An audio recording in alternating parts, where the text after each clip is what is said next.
This is episode number 44 of the Homeowner Show. Whether you're DIY or looking to hire, we're here to help you find the best information and options for you and your home. My name is Kevin Hackett, and here with me is Craig Williams. Hello, and welcome to the Homeowner Show. We're glad you guys could be with us today in this, we're like in a post 4th of July week. It's a haze. Yeah. People are, man, it was so close to the end of the weekend, but not quite there. Not quite there. People having to go back on Friday were like, I hate life. That's why you're like me and take Fridays off. That's right. We didn't like your birthday, America. That's right. Didn't come on a Saturday. Think again next time. If you're going to have a revolution, make it on Saturday every year. We got stuff to do. Oh, man, that sounds ridiculous. So, man, I'll tell you, so we actually had a really cool thing happen. So we actually had to go out of town for 4th of July. We went to. Yeah. Oh, man. Well, it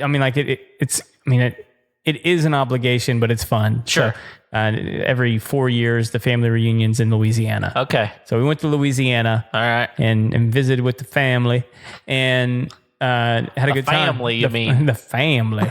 But like our neighborhood's really big on particularly like, patriotic holidays. And so there's always like a big 4th of July parade in the neighborhood. I think yours does one too, don't they? We sure do. Ours is golf carts. Yeah. So, and ours is all kinds of stuff. You never know what's going to come rolling down the street. But anyway, I had one of the ladies in the neighborhood reach out to me this year and ask if they could use one of our horses for the parade. That can be kind of tricky because, if people don't know what they're doing, it can be dangerous. Sure. For them and the horse. Yeah. And other people. Right. And so I assumed they want it to like pull a wagon or somebody wants to ride him or something like that. And so I talked to her for a while and it ended up being the coolest thing. So in my neighborhood, we had this 93-year-old man who just recently passed away. Okay. Who was a World War II veteran. Oh, yeah. Cool. Like active combat at D-Day. Wow. Veteran living in our neighborhood. Yeah. I never got to meet him. Okay. But he passed away on this past D-Day. Wow. And so what they wanted to do, some of the ladies got together and said it would be really cool if we had a riderless horse at the end of the parade for the neighborhood parade. And so they called and asked if they could saddle up old Biscuit and called for duty. Called up for duty. So Biscuit got to ride at the end of the parade and how cool and honor that veteran. So that was really, really cool. So yeah. Even though we didn't get to be here and see it, we got some pictures and it was a cool way to participate, even though we couldn't be in town. Man, that's really cool. Yeah, we were honored. Yeah, absolutely. So yeah, I mean that it's funny you say that, and as I hear you talking about this 93-year-old man, my grandpa just turned 92 in June, and he was a World War II vet as well. Wow. And not too long ago, we were together as a family, and we just found ourselves sitting around listening to him talk about stuff that was happening. And some of it I'd heard before, but some of it I'd never heard in my life. But, I mean, he drove tanks in World War II. That was what he did. So was he in the European theater? Yeah. Oh, wow. And so it's just amazing to hear him talk about just some of the ways that happened and how he got called up for duty and different things like that. It was just, it's amazing to just sit around and listen to some of those guys that fought, really, really, really fought for our country and to keep us free and those sorts of things. So, what an honor for Biscuit to be able to do that. Yeah. And he didn't even realize it. He had no clue. He was like, where are they taking me? Another day with carrots. Where are they taking me? I was fine where I was. That's right. I'm having to move. So, well, anyway, this episode we were kind of excited about. Not kind of. We are really excited about this one because it's something you and I are both pretty passionate about. Absolutely. Because we felt like many of you might be living in the post 4th of July grill envy haze. Yep.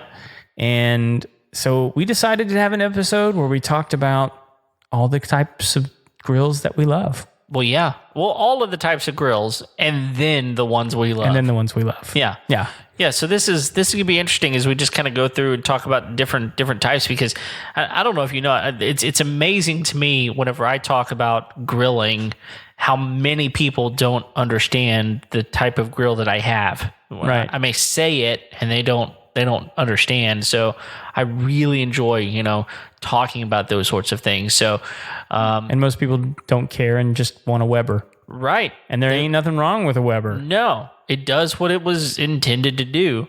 But, maybe you want to do a little more. Maybe you want to not do a little bit more. So we're just going to kind of talk through some pros and cons and some information about some what I would call newer technology, and some technology that's been around for ages that people are just now kind of catching on to, those sorts of things. So we'll probably bring up some oddballs here and there as well. Absolutely. Yeah, but the Weber is probably a good place to start. I mean, like, let's baseline this thing. All right. I mean, if you don't know what the Weber is, there's it's often imitated. Yeah. And that's just it. There's not much special going on here. It's a round lidded charcoal grill. That's all it is. And it's fantastic for burgers, hot dogs. I mean, I guess you could probably make a pretty good steak on it as well if you really wanted to. I mean, you can get those things hot. Oh, yeah. I mean, super hot. In fact, a few years ago, we were grilling with some friends. We were over their house, and that's what they were cooking burgers on. Sure. And all of a sudden, we hear a curdling scream, and my son runs in, and we're like, "What's going on? What's going on?" We couldn't tell what's going on, and he's screaming. He's holding his arm, and he had apparently tried to take the lid off of this thing. And in doing so, his forearm touched the top of touched the lid as he's grabbing the handle, and burned on him. It was about a 4-inch section of his arm. Gosh, that's crazy painful. 4 inches is a big space on any person's arm, but let alone he was 2 at the time. Yeah. And so, man. Where were you this whole time? We were inside. What were you doing, man? We were eating. Jeez. He was you're going to get CPS called on the homeowner show. Yeah. Yeah. So honestly, the thing that's crazy about it is it had been on. I mean, we had been done, and we had put we tried to put it out as much as we thought we had put it out, and moved it over to the side, where we thought it was going to be out of the way of everybody, and yet, he's 2. Kids are going to find it, man. Absolutely, they are. So, those things can get really, really hot. But yeah, it's just a baseline. You put match light in there or whatever, and light it up, and there you go. Yeah. Nothing super special about it. I mean, beyond that, I mean, I guess you could make some ribs on there if you really wanted to. But I mean, like, outside of that, maybe some grilled chicken. Yep. I mean, but like nothing complicated. No. And what you mean by complicated is nothing that takes much time. Right. I mean, because basically, it's not what it's built for. It's not what it's built for. However, you would be super surprised at the fact that just about 2 months ago, I smoked an entire brisket on one. Really? Yes. They make an insert for these things that basically you put all the charcoal on one side. Okay. So in the bottom of it basically it goes in half of it, and you put the charcoal in, and you start it burning from one end, and it slowly burns the rest of the charcoal very slowly. And you put your wood chips in there, or whatever you want in there. And we smoked an entire brisket for 12 hours. on one of those things. So you might be surprised. The reason we did that is because we were at a lake house and they didn't have a smoker there, and we wanted to smoke a brisket, and so it was a portable option. It's not something I would do at my house all the time, but it was really interesting that they're making some retrofitted items in order to make those things a little more portable, I guess. So how did it turn out? It was fantastic. Yeah? Yeah, it was really, really good. I was super skeptical whenever, I mean, it wasn't my grill. Yeah. I just participated in the process of preparing the brisket and making sure we got it going and everything. But I was skeptical, I'll say. But I'm not a skeptic anymore. It was amazing. I need to find, if I can find that insert, I will link it up in the show notes, because if you may have one of those, so you may think, hey, it's just for grilling hot dogs and hamburgers. But honestly, without something like that, that's all you're going to really get from that grill. Yeah. So probably moving just up from that, you're getting into a different type of fuel. Right. Because just up from that, you're probably looking at propane. So there's tons and tons of different brands out there that you can get propane grills for. Right. And they do great. I mean, for me, have you had a propane grill before? Oh yeah. Yeah. So what for you was like the most beneficial thing about having a propane grill? I mean, so I've always kind of had both, and so we haven't really talked about like the smoker barrel combo yet. Right. But I've always had a fuel source other than wood and charcoal as an option. Okay. And the reason I do is because, one, it's hotter. Yeah. And more even. Yeah. And so that's where I like to come in with my finer meats that I actually want to get grill marks on, and get an even, and particularly like steaks. Yeah. You know, I want to, that way I can get that perfect medium rare on my meat like I like it, because I know exactly how much time on each side. I can get the markings on that meat. I can get the caramelization that I want, because I know that temperature is going to be even all the way across the grill. Sure. Yeah, and one of the things that I think I love most about a propane grill is how quickly they get hot. Oh yeah, absolutely. You don't have to baby that at all. You don't. I mean, you don't have to wait for your charcoal to to burn down to the right thing. You don't have to. I mean, a lot of people are using these chimneys now. You know what I'm talking about? Oh yeah. No, they're very effective. Yeah, they're great. And if you don't know what I'm talking about, just go to any store. Walmart even has them. Go to the grilling section, and they're basically a bucket with a handle on it. You put your charcoal in there and light it, and it lights very quickly. It gets hot very quickly, and then you just dump it into your grill. You do typically have to have some sort of like kindling or something to activate it at the bottom, but like newspaper or something like that. But it still it burns very quickly, and in comparison to just lighting the charcoal. Right. But with propane, it's a simple process. In fact, a lot of them have electric starters on them. Yep. You turn the propane on, click the button, or turn the burner on, click the button, and boom, you got heat coming. Yeah. And it doesn't take long for it to get hot. And if you are doing a steak, I mean, a lot of times you want that grill up 500 degrees plus. Yeah. Even. And propane will get there really, really quickly. And it's difficult to get that kind of heat with charcoal. It is. So, I mean, it really is. And even if you have like a spot on the grill that's like 500 degrees, there's probably another spot on there that's like 300. Sure. It's just not an even, as even of a heat source. Yeah. And some people are probably going to get mad at me. It's like, you're just not doing it right. No. I get it. Yeah, you're a charcoal god, whatever. Yeah. It's just, but it's just not, it's not going to be as even. Yeah. So ever. That sounds like a good name of a song. Which one? Charcoal God. Charcoal God? Somewhere that's a name of a song. Who would sing that? I don't know. It doesn't sound like somebody I'd be a fan of. Well, I'm not saying it'd be a bad song. I just wouldn't listen to it. It would be weird. It would be a weird song. Yeah. Yeah. Be talking about the unevenness. I don't even like the kind of person that I'm talking about right now. That's funny. They drink like Lone Star beer or something. Oh gosh, Keystone. Oh man, terrible. We're isolating ourselves from all sorts of people today. Yes, aren't we are. Yeah. Yes, we are. Let's get away from that. Okay, moving on. Well, hang on. I do want to say this about propane because it sounds like I'm sort of a fanboy. Here's my downside with propane. Like, rarely will I ever see a Weber grill out by the trash pile. That's true.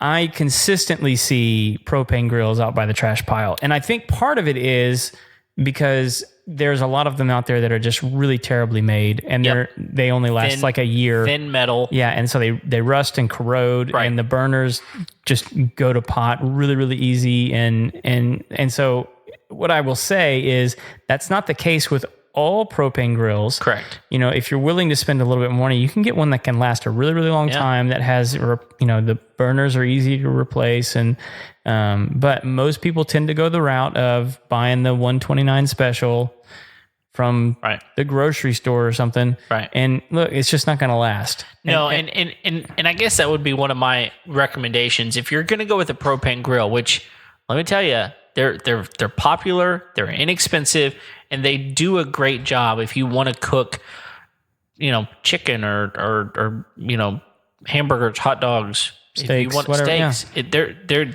They do a great job with that kind of stuff.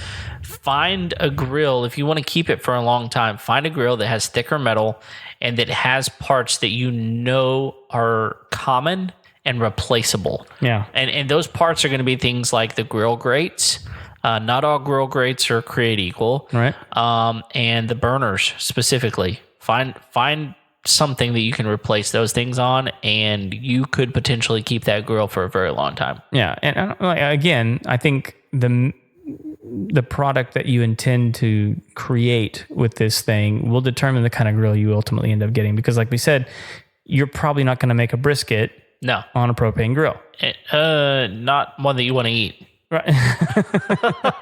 It will be tough and it will not be good. Right.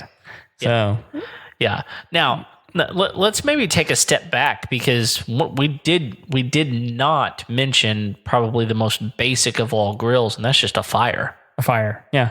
Yeah. I mean, that's where I first began doing any type of grilling, because I was in Scouts. Mm-hmm. And in Scouts, we cooked on a fire a lot. Sure. And so one of my favorite ways to cook, even still today, is with a Dutch oven. I was going to say, yeah, it's like my favorite. Yeah.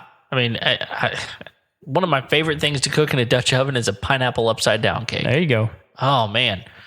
Get the coals up there on the top and on the bottom. And I mean, you can do a lot of really cool things over a fire.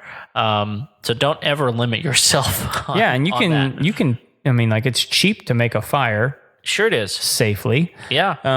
And a Dutch oven, like a good Dutch oven, you can pick it up for $40. Yeah. I mean... And you can... I mean, you don't just have to use it for an oven. You can use it as a skillet if you want to. Oh, yeah. It's cast iron. Absolutely. You can do anything. Yeah, I've actually... Pot of soup. Yeah.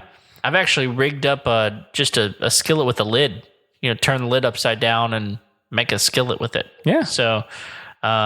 yeah, there's a lot of things you can do with the Dutch oven. So don't limit yourself whenever it comes to that. So another weird one that I don't see around very often is an electric grill. Okay. Do you see electric grills very often? No, not really. No, and I mean, and part of that is, so like they exist. Yep. But like outside, not so much. No. And that's kind of the issue, is like, if you're going to grill, it's typically going to be on a source that you can do it outside, because a grill typically makes a lot of smoke and different things like that. But yeah, they do exist. Yeah. I don't recommend them. No, I don't either. So if you see one, you really have to ask yourself a question. What am I trying to do with this grill? Right. And if you can answer that question with, I want to be outside at all, and I want one of the beautiful things about using a grill is you're not heating up your home. Right. I mean, anytime you turn the stove on, anytime you turn the oven on, those things create heat. And so, you do it outside and it keeps all that outside. So, well, and just speaking historically, particularly around here, the kitchen used to be a separate building. Yeah. You know, like you did because exactly for the reason you just mentioned, it was such an amount of heat that was produced. You don't want that in the house, making everybody hot. Yeah, absolutely. So the next one that I think I want to move up to next is a ceramic grill. All right. So you have one of these, don't you? I do. This is the one I was talking about earlier that there's a lot of people out there that don't know much about ceramic grills. And it's really a genius product, and it's kind of, I mean, it's a big, thick piece of ceramic like you would pot plants in. Right. Only it's about an inch thick. And typically you see them in the shape of an egg. Right. And so the most common one out there, the name that you would hear about is Big Green Egg. Right. I'm not endorsing Big Green Egg here. Big Green Egg, if you would like me to endorse you, send me some money and I'll do that. But for now, I'm just using your name as an example. And it's pretty simple technology. They've got a 1-inch ceramic that is in the shape of an egg, and at the bottom there is a vent, and at the top there's a vent, and in the middle there's what's called a charcoal. It's a charcoal bowl basically, and then on top of that sits a grill grate, and then you're good to go. One of the things that you have to know about these ceramic grills is you cannot use regular charcoal in them. Right. You have to use lump charcoal. The big difference is the lump charcoal is a more natural charcoal, and there's no chemicals in it. I actually prefer lump charcoal anyway. I do too. I think it burns better. One of the things that's beautiful about lump charcoal that a lot of people are unaware of is you can reuse lump charcoal. So, for instance, whenever I'm done grilling, I'll just shut the vents off, and it snuffs out the fire, and whatever's left, I just light it up again. Right. And it can reuse it, add what I need, and then they're good to go. But here's what's really unique about this type of grill. Because of the thick wall of the ceramic, one of the things that makes it so unique from just a thin metal grill is it holds its temperature really, really well. Yeah. So let's say, for example, you want to cook something on 350 degrees, whatever it is, chicken. You want to cook it 350 degrees.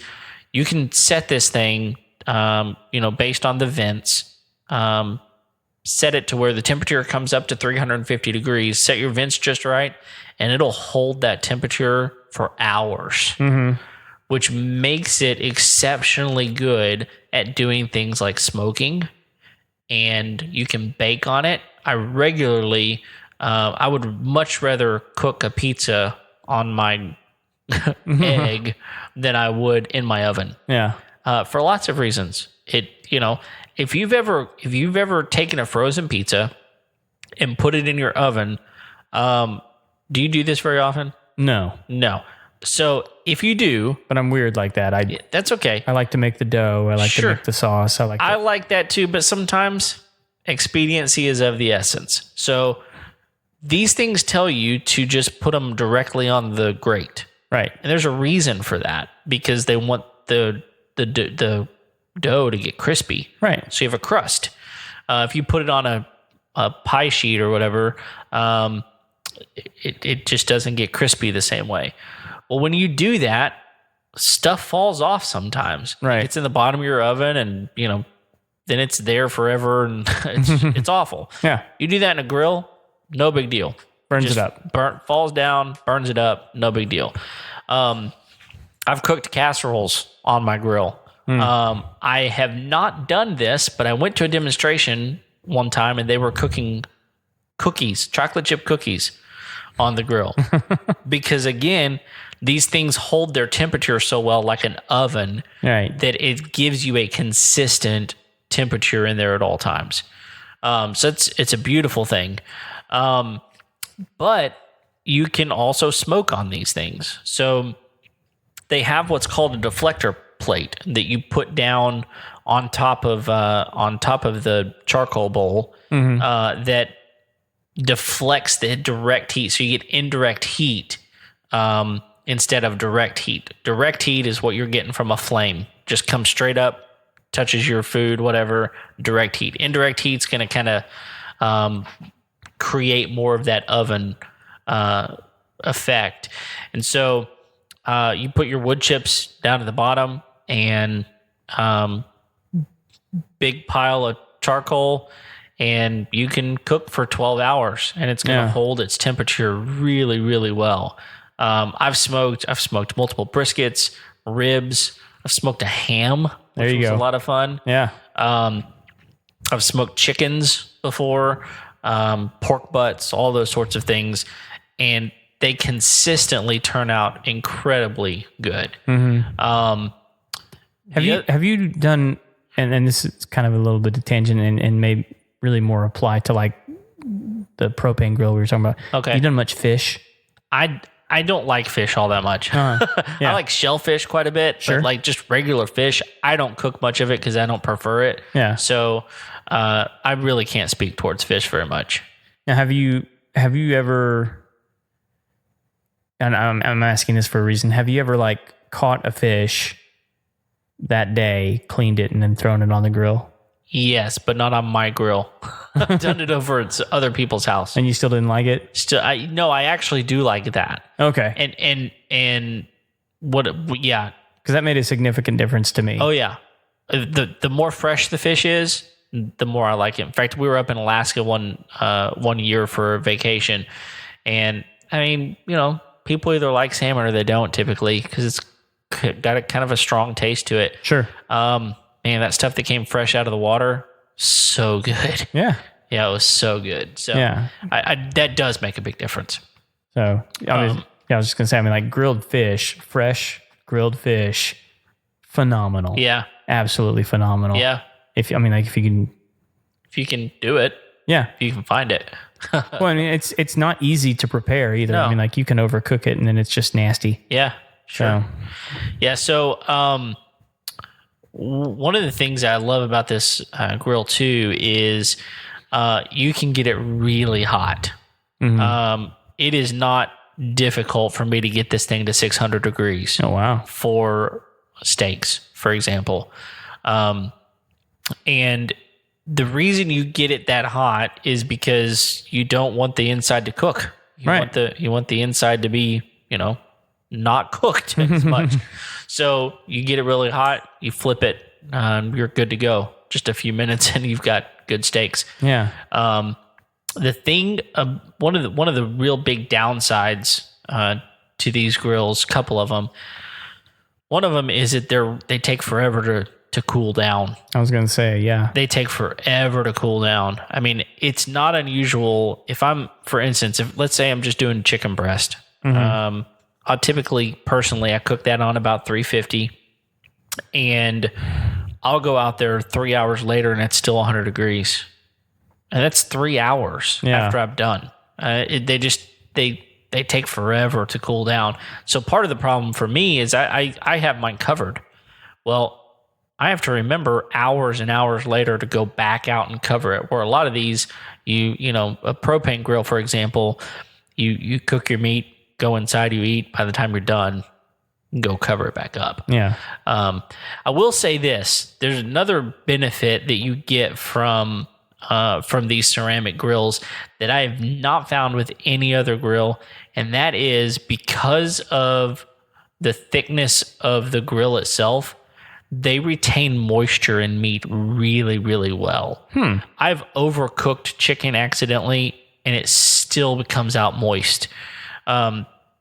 Typically you're cooking chicken to 160 degrees. Yeah. I've actually had it at 180 before, and I was just so mad. I just got busy inside cooking the other stuff, and I come out and I'm like, 180 degrees, this is ruined. Right. Take it in, cut it up. Wasn't the best I ever had, but it was still moist, which is ridiculous that you would have any juice left at 180 chicken's degrees. Not very forgiving. It's not. And so It's just something with that ceramic that allows you to do that. You could have just had a fat bird. Actually, the fatter they are, the worse they are. That's something I learned not too long ago from a friend of mine who worked at a chicken place. The fatter they are, the more muscle they have on them, and so they're not as good.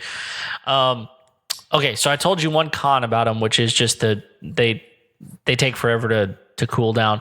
Another con, specifically with the Big Green Egg, is cleaning them out. Is you got to go in there and you got to clean the ashes out, and basically that's a process because you got to take everything out and dig them out. Can't stick like a shop vac down in there, and I mean, I guess you could, but it's still something you have to take the grill grate out. You got to, it's a process. Whereas there are other companies out there. For instance, I don't have a Big Green Egg. I have an off-brand. Right. And part of the reason I have an off-brand is because the Big Green Eggs are extremely expensive. How much are they going for? So, if you're just looking at just basic price of a regular kind of what they call their large egg, which is what most people would probably go out and buy, just because of the cooking surface the size of the cooking surface, you're looking at $800 or more. Oh, wow. If you go with the extra large, which is really pretty big, they're running between $1,000 and $1,100. And so these things are really, really expensive, to where the one I got on, in August. So at the end of the season, and I paid $300 for it. Oh, wow. Which is not much more than some propane grills would be. A good one, In fact, some propane grills are more than that, even. You have all the fancy doodads and whatnots on it. Yeah, exactly. But here's what's crazy is the one that I have, it has features on it that the Big Green Egg doesn't have on it. And it came with more accessories. The Big Green Egg, you're going to have to pay for side tables, and you're going to have to pay for what they call a nest, which is just what you set in. It's a stand, basically. You got to pay for a cover separately, whereas the one I got, all those accessories came with it for $300. Nice. It's a great deal. But one of the things that it has a removable ashtray. Okay. So you literally just loosen a couple of knobs, pull the ashtray out, dump it, and you're good to go. The other thing that's really super interesting is they just the one that I've got, it's a Vision. The brand is Vision. They sell them at Home Depot. They sell them at Sam's. The one I got was at Sam's Club. They now created a propane and natural gas insert. Oh. So basically you just take that ashtray out and put this insert in. And if you want propane, you got propane. So nice. Yeah, brilliant. So there's some deficiencies the Big Green Egg has, but this technology has been around for a long time. Yeah. The Big Green Egg has been around for 20 or 30 years. Yeah. My big question was, so say I needed it at 350 and I accidentally get it up to like 400. Yeah. How do I get it down to? Well, you close down the vents. Yeah. And it takes time. Yeah, I was going to say, you're setting yourself back probably an hour or two at that point. Not quite an hour, but it's easy 30 minutes to go 50 degrees. This is another thing whenever it comes to smoking in these things is, you want to smoke around 225, 250 at the most. Yeah. And so when you're smoking, it doesn't take long for it to get up to that temperature, and you got to close the vents down. And you kind of got to watch it because it's easy to get it too hot. You got to kind of baby it, yeah. Yeah, to begin with. Once you get it closed down with the vents, you're good to go. But that is something that you have to be really careful with these grills is they get really, really hot really easily. Any other questions about the egg? No, I don't think so. I mean, it sort of leads me into... and I know we wanted to talk about some of the pellet grills, but they do make the propane smokers as well. Yeah, they do. And there's electric ones as well. I don't really let those count. I don't either. But they do make natural gas and propane smokers that you add wood chips and things too. Sure. And so to me, there's good and bad about that, right? The good being really easy to keep a consistent temperature to evenly cook that meat like you're supposed to. Yep. The downside being that there's really not that much art to it. No. And and if you like actually enjoy kind of getting your hands into the art of barbecue and playing around with the wood and stoking your fire and making sure that your box is right, then it's probably not for you. Right. But if you're just looking to like easily pump out some pretty consistent brisket and ribs and hams and turkeys and all these different things that you might smoke, then it's a good option. And it's a pretty affordable one too. It is. I mean, I think you can usually get into one of those things for like $200. Yeah. So, and it'll cook the meat right. Sure. It will. So, and you don't have to baby it. It comes down to what do you want to do. And this is a good time, I think, to insert another type of grill, which is just an old school smoker. Right. I mean, where you've got, it's a round barrel with a side box on it. Right. And a chimney, and you put your wood over in the side box and let it smoke its way over into the barrel, and then comes out through the chimney. Which is my go-to. Sure, that's what you've got here. At your house. Absolutely, and part of the reason it's my go-to, and it's a barrel design, but it's not a barrel. It's like a big, whatever. I don't know what it's made out of. I don't either. Big thick metal is what it is. Yep. But I like it because I can put a ton of food on that thing and cook it all at the same time. Yep. And typically if I'm smoking, which is what I like to do on there, I'd rather do a lot of meat all at once rather than like one or two things. And it's usually because I like having big groups of people over that I can cook for. Yeah. And so the more the merrier as far as I'm concerned when it comes to that. So it's a production at that point. How much can I put out? Yeah, and that's definitely a disadvantage to an egg. Is, I mean, depending on what size egg you have, it really limits the amount of meat that you can put on there at once. Yeah, because I can on mine, and mine's pretty typical for the size. I can probably fit 6 to 7 good sized briskets on that thing. Yeah. And cook them all really well. Yeah. So, but that's me. I mean, that's, I could do, many more racks of ribs than that, several turkeys, whatever, I could fit a lot of meat on that surface and get it all done at the same time. Yeah. It's just a more efficient use of your fuel. It is. If you're going, but there's a couple of downsides. And one of them is size. Sure. It's almost too big if you're not wanting to cook a lot at one time. Yeah. And you have to have a place to store that thing. Yeah. If you want to have it's a lot of real estate. It is. If you have the real estate, they're great options and they last forever. Yeah. So no, those things are awesome. So, for sure. Well, in conjunction that, I mean, like what I'd eventually like to have, I'd really like to have a brick oven. Yeah. For pizzas and breads. And, I mean, and honestly, like brick ovens are a great place to finish steaks. Yes, they are. So, I mean, I'd love to have one for old world cookery. Yeah. Which is what I'm into, man. I love the old style of thing. I love, putting things on top of the fire. I like getting down into like the simplicity of it and then making it taste great. And like, I love that those options are still available, but like, man, those things are expensive. Yes. The wood, the brick ovens. Yes, man. Like there's guys offering to build them for you. Yeah. And you're looking at like 10 grand to get like a really nice one. But a lot of people are starting to put those into an outdoor kitchen. Yes.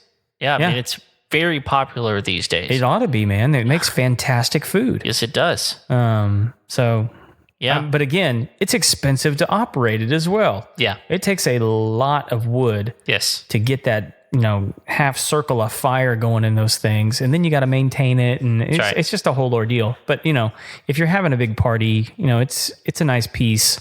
Yeah. And there's a reason why, these brick oven pizza companies are are really popular and why they charge what they do. And man, the crust just tastes different coming out of one of those. It does. So yeah, you get a completely different style of pizza that way. Yeah. So we actually have one not far from here. Yeah. And it's good. Yeah. Yeah. They're around here. A lot of them, there's some chains of them as well. So, yeah, good stuff. Sorry, we needed to talk about pellet grills. Yeah, let's move over to those. So, the name in pellet grills is Traeger. If you've ever heard of anyone talk about a Traeger, you're hearing them talk about these pellet grills. And I think the Traeger has almost taken that status symbol away from the big green egg. Oh, absolutely it has. Because for years and years and years, your best option at controlling your heat and having a consistent, good smoked meat is coming from an egg. Right. And that was your best option. Unless you went with one of these electric smokers. Right. Those are going to do what they do. But all of a sudden, blasphemy. I know. All of a sudden, Traeger comes along and they build something different. They build what's called a pellet grill. So these pellets are the smoke. They're the fire. They're the smoke. Yeah. They are what cooks the meat. And so it really kind of looks like bait. Yeah, it looks like fish food that you're like pumping into the thing. Yeah. So what these things look like, they've actually just redesigned these Traegers. They used to look like barrels, just like so they were round. Right. But they've redesigned them and they're more egg shaped. Okay. They're still, kind of elongated.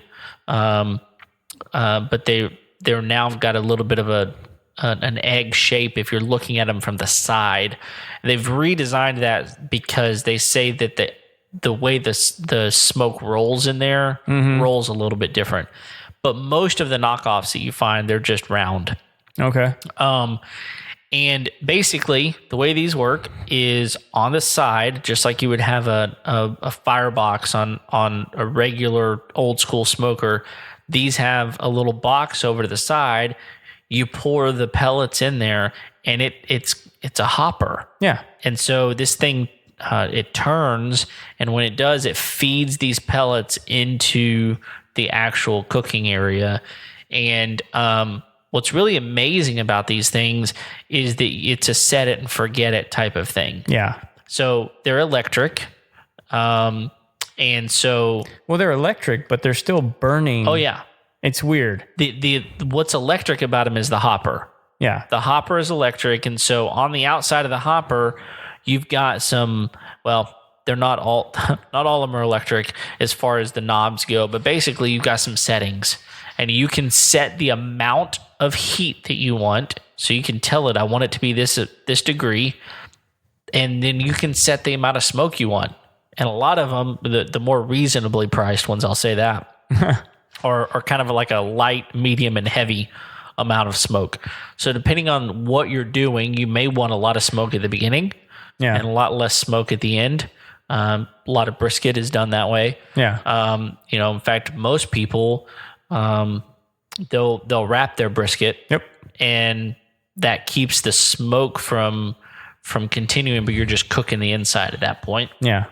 But, with some of these, you don't necessarily have to do that. Right. Because you can turn the smoke off. You can lighten the amount that you get. Well, and for me, like I wrap my brisket, and it has nothing to do with smoke. It has everything to do with seasoning. Sure. I want every bit of that seasoning that I put on that booger to seal in there. Right. And then I want to bring the smoke on. Sure. So that's my reasoning. Sure. But I know plenty of guys that just, full on expose that brisket and rub him down as he goes. Yep. So you can use a lot of different things. Yeah.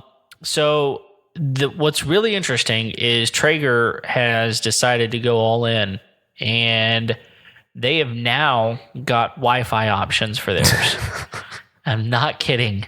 But when you think about it, it makes a lot of sense because basically, it's one of those deals where, if you're going to cook a brisket for 12 hours, hey, you have stuff to do. Yeah. You got a life to live, and maybe you want to put that thing on at 5:00 in the morning, and you want to go on about your business, and you want to go buy the rest of the stuff, or you got clothes to shop for, or got to get the oil changed into your car or whatever.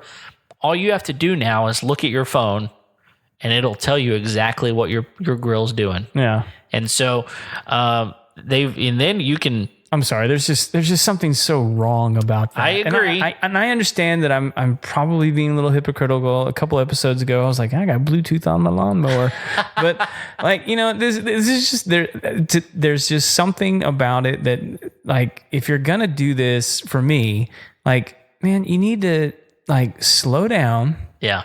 And enjoy what you're participating in, yeah. and just really experience it. And, like, part of that is being quiet and not having my phone, and just being involved with fire, sure, and meat and life, and just letting that be what you're doing at that moment. And not to get, like, all preachy or whatever, but, like, we all need that reason to step away. And this is just a really good excuse. And so, like, phooey on you, Traeger, and your bungled hopper and your Wi-Fi. I don't want any part of it, although I'm very intrigued by your product. Yes. Send me one and I will test it. I won't. I'll let somebody else do it. I'll do it. Yeah. But one of the things that is amazing about that, though, is you can change it from right there. Yeah, you can't adjust it there. You don't have to be there at. I get it. Like, yeah, it's very convenient. It makes sense from a convenience standpoint. You're not getting the same experience that you're talking about, but if you've got a busy lifestyle and you are choosing to also want to smoke meat, this is the best of both worlds. You could just go to a barbecue place. There's that. There's definitely that. If you're that busy, that's true. Just go out to eat. It is amazing what these grills will do, though. Yeah. So they look and feel more like a traditional charcoal grill. Uh-huh. And they're a lot lighter. And one of the downsides of an egg is they're heavy. Oh yeah, that's true. I mean, I think mine is like 250 pounds. Yeah. I'm not moving that thing very far. And something I forgot to mention earlier when we were talking about the ceramic grills, like, something that I've seen, and this is like an efficiency thing in, like, a home for people that live in, like, colder climates. But I've seen, you can go on YouTube and find these guys that build room heaters out of, like, 2 ceramic pots and a candle. Wow. And it's because that ceramic allows you, through that candle, to, like, radiate heat throughout that room efficiently. Yeah. It's amazing. Yeah. And it's like, it's crazy what that can do to a room. Sure. And so you put that on a bigger scale with, like, an egg, man, it's like those things, you're right. They're very efficient in their use of heat and maintaining heat. Yeah. So those videos are worth looking up for guys that do that all. I mean, it's pretty cool. Yeah. Yeah. So go look at the Traegers. I'll tell you this, to get, they're smaller, just very basic type of stuff. You're talking anywhere from $500 to $700. Okay. If you want to get some of their bigger dudes, and especially some of those that wind up getting Wi-Fi, you can spend anywhere from $1,500 to $2,000 real quick. Well, and they have some that are custom that are even more expensive than that. Yeah, and the other thing I was going to say is, like, you have to use their pellets. You do have to. And I don't remember what those cost, but they're not cheap. They're proprietary. So if you look for a bag of those, and I'm not exactly I'm not the best person to ask on how long they last, but a bag of them are $20 roughly to get a bag of their pellets. Now, from what I've heard, and I've talked to plenty of guys that have these, and they all love it. Sure, they absolutely love it. I've got my brother-in-law has one. He loves it. Yeah, I've heard that the pellet. I mean, like, part of the reason it's such a cool design is that apparently the pellets are very efficient. Yeah, and so it doesn't take a whole lot of them in order to keep that temp. Yep. And like you said, it's a smart hopper that adjusts. It's awesome. So in a lot of ways. Now, we have to transition for a moment. I don't know where we're at on time, but we have to transition for a moment. And I got to tell you about the smoker I built. Okay. Yeah. You should show me pictures of this thing. It's pretty awesome. Yeah. So, my wife's side of the family, they've got a lake house, which is a really loosely defined term. They've got a house on a lake, and it's a natural lake here in Texas, Lake Caddo. And that was a little pointed at our lake. I don't know that I appreciate that. Well, it's the only natural lake in Texas. The only natural lake? Lake Caddo Lake is the only natural lake in Texas. I'm fact checking you on that. Do it. I promise. Everyone else is man-made. So, okay. That being said, every Thanksgiving we go and we spend a week out at this place. Uh-huh. And so for years and years, one of the family members who's about my age, he would bring a smoker, and we would smoke whatever we wanted to for a while. And we kind of got to the point where we're like, there's an old refrigerator here. And when I say old refrigerator, I'm talking like 50s refrigerator, metal, looks like a spaceship. This thing is old. It's got the kind of lock. You could lock people in the refrigerator because it had a latch on it. I like that terrible scene from the Indiana Jones movie. Exactly. And so nuclear blast refrigerator. That's right. All right. So we took this thing and we gutted it out from the inside, took all the insulation out, and they're metal on the inside. And so we created a smoker out of this refrigerator. And so you want to talk, you're talking about you can put a lot of meat on your smoker. Imagine what you can put in a refrigerator. It is unbelievable the amount of meat that we can smoke at one time. And it's already got the built-in racks. It does. It's got the built-in racks. And then even the door, these old things, they had like the racks in the door were like holes for eggs. Yeah. And so they're perfect for jalapeno poppers. You take your jalapeno, you stuff it with cream cheese or whatever kind of cheese you want, wrap that sucker in bacon, put a toothpick in it, set it in a hole. Nice. You do like 30 of them all at once, which is awesome. So, we built it out of we use propane for this. So we've got a little propane starter at the bottom to regulate the heat. Put your water pan in there, wood chips in there as well. And we vented it up at the top. We cut a hole in the top. Very difficult to do, by the way, to put a hole in the top of a refrigerator and vent it. But we did that. And dude, every single year, we even put wheels on it. Yeah. And like handles, so we move it around like a dolly. The thing is, it weighs a ton. Y'all still have it? Oh yeah. Yeah.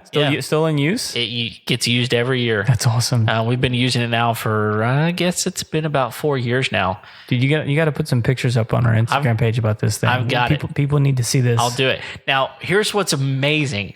So we're in this, podunk area of Texas. We go to this little bitty town outside of Caddo Lake, trying to find some parts for like the wheels and everything, so we can move this thing. We walk into this old school hardware store, the kind where the guy greets you at the front door, "Can I help you?" and he knows where everything is. So we walk in, and the guy, greets us. "Hey, how's it going? Can I help you?" Yeah. So here's the thing, like. We've got this old refrigerator and we're going to make it into a smoker. And he goes, "Oh, dude, follow me. I know exactly what you need." And he starts taking me around. Me and my other relative here, he starts taking us around and showing us, "Oh, you should probably get this and this and this, and you can probably do it this way." And it was like, this guy had already thought this out way more than we had. He'd been down this road a few times. That's right. And he said one of the most amazing things ever. He said, "This is really cool, and I'm excited for you for this, but I'll just have to tell you, the coolest smoker I ever saw was made out of a dishwasher. We're like, a dishwasher? And he goes, yeah, man, think about it. The racks just roll right out and they've already got the little space. You just put racks of ribs in there where the glasses should go. And he said, you can literally do about 40 racks of ribs in one of those things. Oh my gosh. That's probably one of the most hillbilly things I've ever heard. Dude. And no, I completely agree with you. And at the same time, I'm going, I got to find me an old dishwasher because that would be awesome. So I haven't done it yet. No, just don't. No, it would be fantastic. I think it would be better just to build something that was in the shape of a dishwasher. Not the same. Does it have the racks that just pull out? Well, yeah, you can do that. I mean, that's doable. Okay. But I just does it say Maytag on the front? No, you can't. You can't. I don't know. It's it's clean. I immediately don't trust this man. Anyway, it was a ton of fun to build the refrigerator smoker, and I built an oven out of an old septic system. No, although no, I will tell you that on this property we had an old massive propane tank that is not in use anymore. But we've considered, is there a way we could turn that into a smoker? No. I don't know. I will tell you, I've seen some, there's a place in San Antonio called the Pearl. Oh, yeah. And they use big old propane tanks as planters. Mm-hmm. And they are awesome looking. Yep. So I've seen those. That's appropriate. Yeah, there you go. Well, this obviously was not the most exhaustive thing about grills ever, but just to kind of give you an idea of different types of grills and things that are out there. Innovations in the marketplace. Absolutely. And Craig and I love to cook, and yes. we really love to cook on grills. So, if you have any questions about grills, or, we may or may not have the answer, but we'll do our best to answer your questions. So send those in. Yeah, and we probably missed something. So if we did, feel free to publicly shame us. Yes. By sending us a message. Do your worst. Facebook, Instagram, Twitter. You can send it to Twitter. We probably won't respond. Nope. But it'll be there. Yep. Someone will look at it. For someone to be like, those idiots. Yeah. They never responded to me. It's been 14 years. That's the way it goes. You're very optimistic in the longevity of Twitter. Yeah. And this show. You never know. Yeah. You never know. This will be the show that takes us down. That's right. That's right. It was the grilling one. That's right. Yeah. So send us a message. If you haven't yet, go ahead and hit the subscribe button there in Apple Podcasts or wherever podcasts are available. Yep. In the app of your choice. Yes. But also follow us on Facebook, Instagram, Twitter, and any other place that social things are happening online. Yeah. Thanks for joining us. It's been a fun episode. Yep. All right. Well, we're here every Tuesday. You can catch us at homeownershow.com or send us a message at info@homeownershow.com. Until then, we'll see you next time.